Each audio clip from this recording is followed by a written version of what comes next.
ओमात्मा गिरिजामती सहचरा प्राणा शरीरं गृहं पूजा ते विषयोग भोग रचना निद्रा समाधि स्थिति संचारा पदयो पदक्षण विधि स्तोत्राणि सर्वा गिरौ यत् यत् कर्म करोमि तत् तत् अखिलम शंभो तवाराधनम।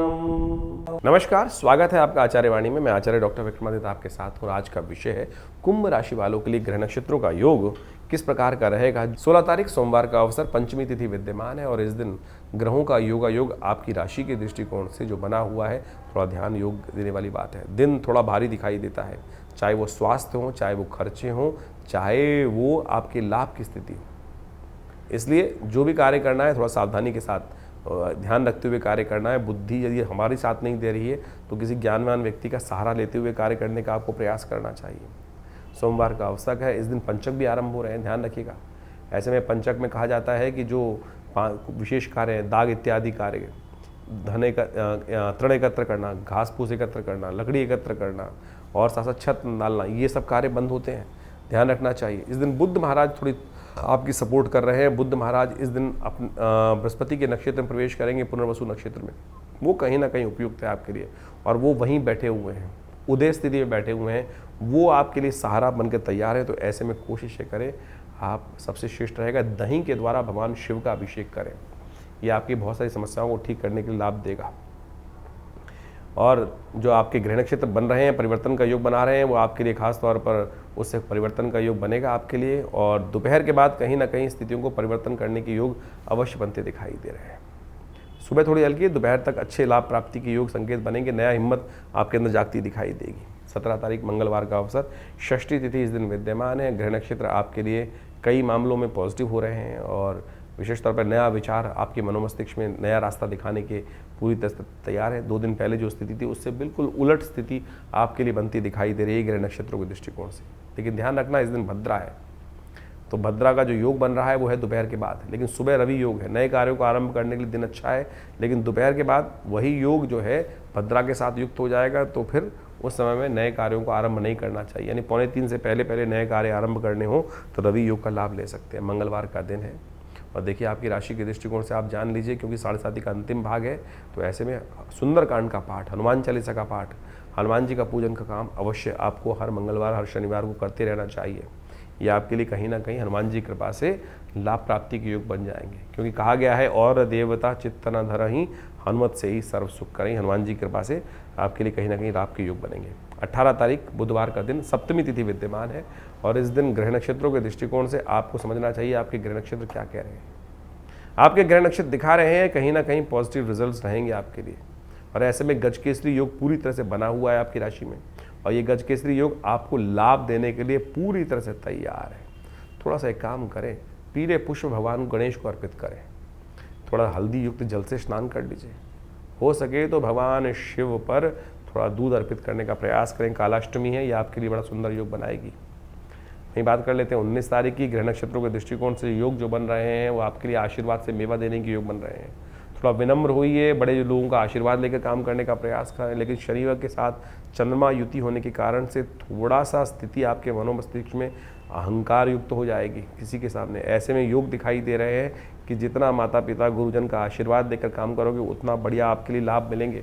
तो इसलिए थोड़ा सा वाणी की कटुता को ध्यान रखते हुए थोड़ा सा विनम्रता के साथ बड़े लोगों का आशीर्वाद देकर काम करने का प्रयास करें। ये ज्ञान का उदय करेगा, बृहस्पति के नेगेटिव प्रभाव को भी ठीक करने का रास्ता आपके लिए उत्पन्न कर सकता है।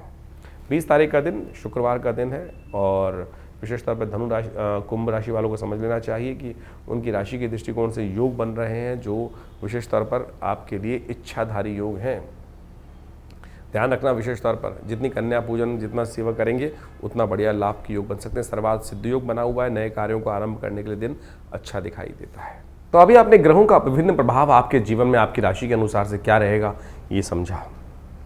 ऐसे में आषाढ़ के महीने में ग्रहों का जो परिवर्तन का योग बन रहा है वो भी आपको समझना चाहिए। इस आषाढ़ के महीने में ज्योतिष के दृष्टिकोण से यदि हम काल गणनाओं के अनुसार से देखें तो इसमें 5 बृहस्पतिवार का योग पड़ रहा है।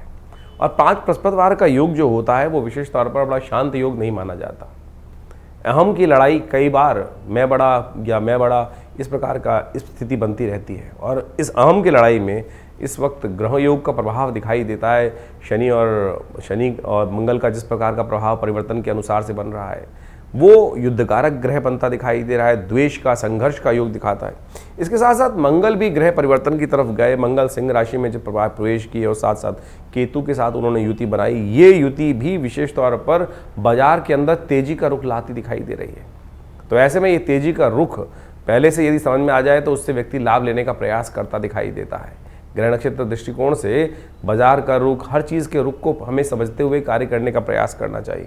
वहीं स्थिति एक और भी परिवर्तन के बन रही है, बृहस्पति अस्त हो गए हैं और साथ साथ सूर्य का परिवर्तन जब होने का योग बन रहा है वो रविवार को बनता दिखाई दे रहा है और उसके कारण से परिवार में और कई प्रकार से समाज के अंदर उथल पुथल होने के योग दिखाई देते हैं। आकाशीय क्षेत्र में विशेषतौर पर विस्फोट के योग बनते दिखाई दे रहे हैं ग्रह नक्षत्रों के दृष्टिकोण से। ये सारा का सारा प्रभाव विशेष तौर पर जो समझें, आषाढ़ का महीना वैसे ही इस प्रकार का होता है कि आकाश में जब बादल छाए रहते हैं और जब चंद्रमा दिखाई देता है तो कभी चंद्रमा ओझिल हो जाता है और कभी चंद्रमा सामने आ जाता है। यानी एक और समझे भी वैसे भी समाज के अंदर अभी देखें हम तो दिन के अंदर जो प्रभाव चलता है, कभी बादल आगे, कभी छाँव, कभी धूप का खेल चलता रहता है। तो ऐसे में ग्रहों का परिवर्तन का योग भी उसी तरफ दिखाता है। तो ऐसे में अपने ग्रहों को सही से समझते हुए कार्य करना हमारे लिए बहुत ज़रूरी है। जो देश काल परिस्थिति में ग्रहों को समझकर कार्य करने का प्रयास करते हैं उनके जीवन में महत्वपूर्ण परिवर्तन आने के योग बन जाते हैं। देखिए, भगवान की आराधना ही हर ग्रह का निवारण है। बहुत सारे लोग इस बात को समझने का प्रयास करते हैं कि उपाय जो हम दिन पर दिन बताते हैं, कई लोगों ने लिख के भेजा कि भाई नित्यपति पूजा नहीं करनी चाहिए। अरे नित्यपति तो पूजा करना सबसे श्रेष्ठ कार्य है, वो तो आपका इष्ट मंत्र जो है उसका तो जब अवश्य करने का प्रयास करें।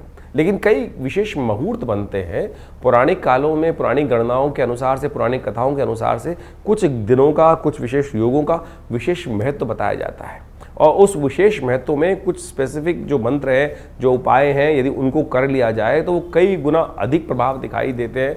इसलिए मन की भ्रांति को हटाने का प्रयास करें।